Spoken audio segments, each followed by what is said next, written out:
So Jai Hind everyone, welcome to Defence Crackers once again.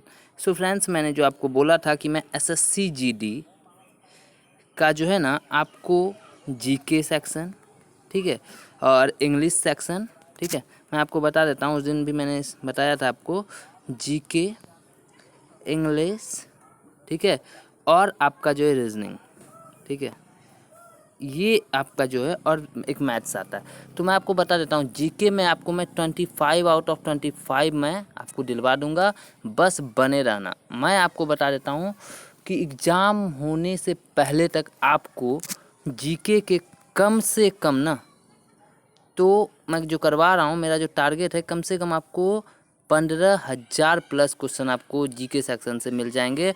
और ये सब के सब फ्रेंड्स, मैं आपको बता देता हूँ कि 2006 से लेके 2020 तक जो एसएससी जीडी में पूछे गए हैं ना, सब के सब वही क्वेश्चन है, ठीक है, एक भी क्वेश्चन इससे बाहर नहीं है।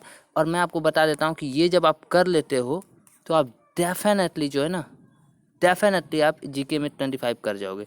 और ये मैं कैसे करूँगा, तो जैसे आज हिस्ट्री का है, तो हिस्ट्री का टॉप मतलब जो 1000 क्वेश्चन प्रीवियस ईयर्स का है वो मैं करवाऊंगा आपको, ठीक है। उसके बाद पॉलिटी का करवाऊंगा, उसके बाद ज्योग्राफी का करवाऊंगा, फिर इकोनॉमिक्स का करवाऊंगा, फिर फिजिक्स का करवाऊंगा, फिर केमिस्ट्री का करवाऊंगा, ठीक है, फिर बायो का करवाऊंगा, उसके बाद फिर मिसलेनियस का करवाऊंगा, फिर कंप्यूटर का। इस तरह से मैं ना सारे टॉपिक को और हर एक क्वेश्चन को कवर कर लूँगा जो भी एसएससी जीडी ने पिछले 15 सालों में पूछा है। एक भी क्वेश्चन इधर से उधर नहीं होगा। और डेफिनेटली जब आप ये क्वेश्चन कर जाओगे ना, तो 25 जो है ना, 25 आपके कोई काट ही नहीं सकते। और बात इंग्लिश की जाए, ठीक है, तो इंग्लिश में आपको ग्रामर, ठीक है, मैं बेसिक से करवा दूंगा, ठीक है, उसके बाद प्रैक्टिस और कॉन्सेप्ट अपना चलेगा, ठीक है। और बात रही पीडीएफ की, तो आपको पीडीएफ ना टेलीग्राम चैनल पे मिल जाएगा, आपको सारा का सारा पीडीएफ। तो जितने भी नए मेरे साथी हैं, आप जो भी पहली बार आए हो मेरे चैनल पे, तो प्लीज़ चैनल को सब्सक्राइब कर देना एंड बेल आइकन दबा लेना और ज्वाइन कर लेना। कहाँ पे, तो टेलीग्राम चैनल पे। और जितने भी मेरे पुराने साथी हो, मुझे आशा है कि आप लोग चैनल को शेयर कर रहे होंगे, ठीक है। सो आज के क्वेश्चंस को स्टार्ट करते हैं। ये हमारा एसएससी जीडी का फर्स्ट क्लास है, ठीक है, एसएससी जीडी का फर्स्ट क्लास है, और इसलिए मैंने हिस्ट्री के क्वेश्चंस उठाए हैं आज, ठीक है। तो और ये जो हिस्ट्री के क्वेश्चन हैं, ये हैं कब के, तो एंशियंट हिस्ट्री के।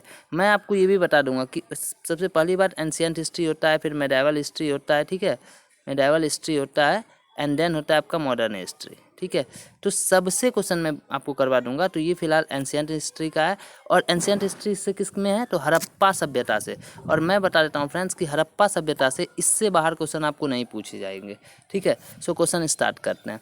सिंधु घाटी सभ्यता के शहरों की गलियाँ थी। ऑप्शन नंबर ए है चौड़ी और सीधी, ऑप्शन नंबर बी है तंग और मैली, ऑप्शन नंबर सी है फिसलन वाली, और ऑप्शन नंबर डी है इनमें से कोई नहीं। सो फ्रेंड्स, इसका जो आंसर है वो हो जाएगा आपका ए नंबर, कि सिंधु घाटी सभ्यता के शहरों की गलियाँ थी चौड़ी और सीधी। नेक्स्ट क्वेश्चन की बात कर लें, तो हड़प्पा और मोहनजोदड़ो के खंडर किस नदी के तट पर पाए जाते हैं, ठीक है। और अगर फर्स्ट नंबर का एक चीज़ मैं आपको कर देता हूँ कि इसका एक्सप्लेन कर देता हूँ कि सिंधु घाटी सभ्यता के शहरों की गलियाँ थी, तो कैसी, तो ये क्या थी आपकी चौड़ी और सीधी। और इसमें क्या है कि सिंधु घाटी सभ्यता में चौड़ी और सीधी तो थी ही, लेकिन यहाँ क्या था कि ये सड़क जो था ना, पूर्व से पश्चिम और उत्तर से दक्षिण की ओर जाती थी, और एक दूसरे को समकोण पर क्या करती थी, काटती थी, ठीक है।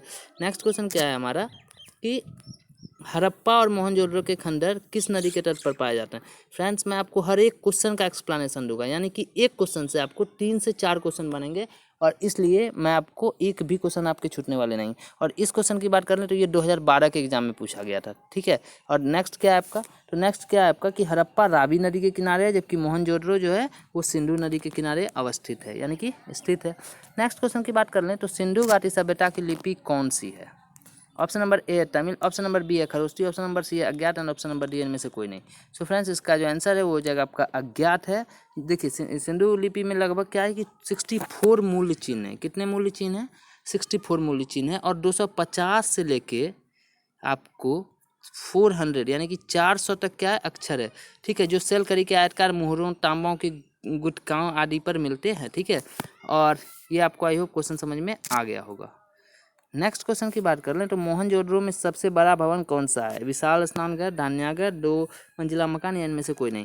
सो फ्रेंड्स, इसका आंसर हो जाएगा आपका बी, धान्यागार जो है मोहनजोदड़ो में सबसे बड़ा क्या है, भवन है। नेक्स्ट क्वेश्चन की बात कर लें आप फ्रेंड, नेक्स्ट है विशाल स्नान घर ग्रेट बाथ कहाँ मिलता है। अच्छा, ये क्वेश्चन का मैं आपको एक्सप्लेन कर दूं कि मोहनजोदड़ो में सबसे बड़ा वन कौन सा है, तो मोहनजोदड़ो का ध्यानीघर। और ये अगर पूछ लेता है तो ये कितना मीटर है लंबा है, तो 55.71 मीटर ये क्या है लंबा है, ठीक है।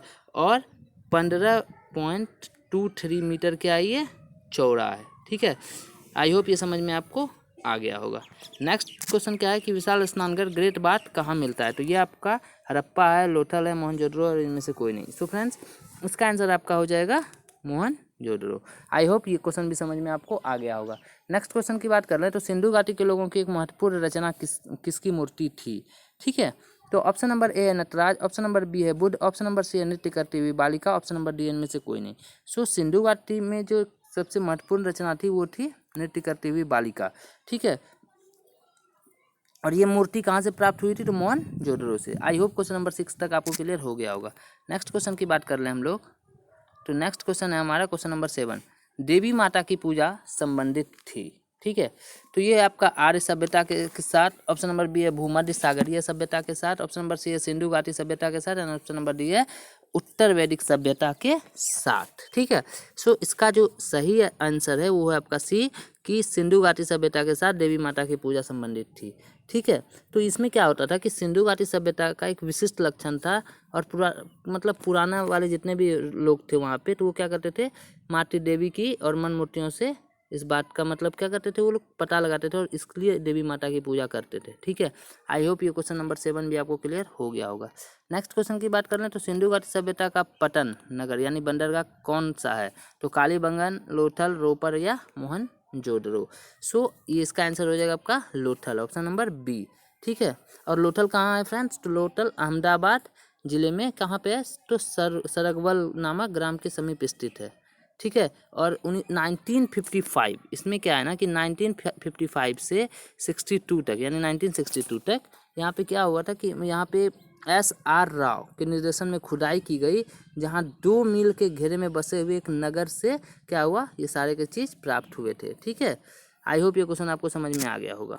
नेक्स्ट क्वेश्चन की बात कर रहे हैं तो सिंधु घाटी सभ्यता ये तो हो गया था। नेक्स्ट है आपका लोथल नामक स्थान पर किसका जहाजी मालगार था, सिंधु घाटी, मेसोपोटामिया, मिस्र या फिर फारसी। तो इसका आंसर क्या हो जाएगा आपका फ्रेंड, सिंधु घाटी था, ठीक है। नेक्स्ट क्वेश्चन की बात कर रहे हैं हम लोग, सिंधु अर्थव्यवस्था की ताकत कृषि, व्यापार, चाक पर बनाए गए मिट्टी के बर्तन या इनमें से कोई नहीं। तो सिंधु घाटी अर्थव्यवस्था क्या थी, तो सिंधु घाटी की अर्थव्यवस्था थी कृषि। यहाँ पे क्या था ना कि कृषि में कैसे हो, कृषि हो गया आपका, पशुपालन हो गया, ठीक है। और इन्होंने अगर एक और क्वेश्चन यहाँ पे बनता है कि सबसे पहले जो इन्होंने क्या उगाया था, तो ये इन्होंने कपास उगाया था, ठीक है। इसके अलावा वे गेहूँ, जौ, चावल का भी उत्पादन करते थे। और अगर पशुपालन की बात कर ली जाए तो उनमें से वो गाय, बैल, भैंस, हाथी, ऊँट, भेड़, बकरी, ये सब कुत्ता ऐसे जो है आदि पशु ये पालते थे, ठीक है। लेकिन हाँ एक इम्पॉर्टेंट क्या है कि इनको ना घोड़े का ज्ञान नहीं था, ठीक है। आई होप ये क्वेश्चन भी आपको क्लियर हो गया होगा। नेक्स्ट क्वेश्चन की बात कर रहे हैं तो सिंधु घाटी की सभ्यता के लोग किसकी पूजा करते थे, पशुपति, बुद्ध, नरसिम्हा या इनमें से कोई नहीं। सो फ्रेंड्स इसका आंसर हो जाएगा आपका पशुपति, यानी कि ऑप्शन नंबर ए बिल्कुल सही है। एंड आई होप ये क्वेश्चन आपको क्लियर हो गया होगा। नेक्स्ट है पुरालेख शास्त्र किसका अध्ययन है, ऑप्शन नंबर ए है शिलालेख, ऑप्शन नंबर बी है म्यूजियोलॉजी, ऑप्शन नंबर सी है कृषि एंड ऑप्शन नंबर डी इनमें से कोई नहीं। सो पुरालेख शास्त्र किसका अध्ययन है, तो ये है शिलालेख का। तो आज का जो है हिस्ट्री का ये 12 क्वेश्चन था, और मैं आपको बता देता हूँ कि हिस्ट्री में क्या है ना 1000+ जो है ये पिछले 15 साल के क्वेश्चन मैं आपको करवाऊंगा, ठीक है। और मैं बता देता हूँ फ्रेंड्स कि डेफिनेटली आपको इससे बाहर क्वेश्चन नहीं आने वाला, ठीक है।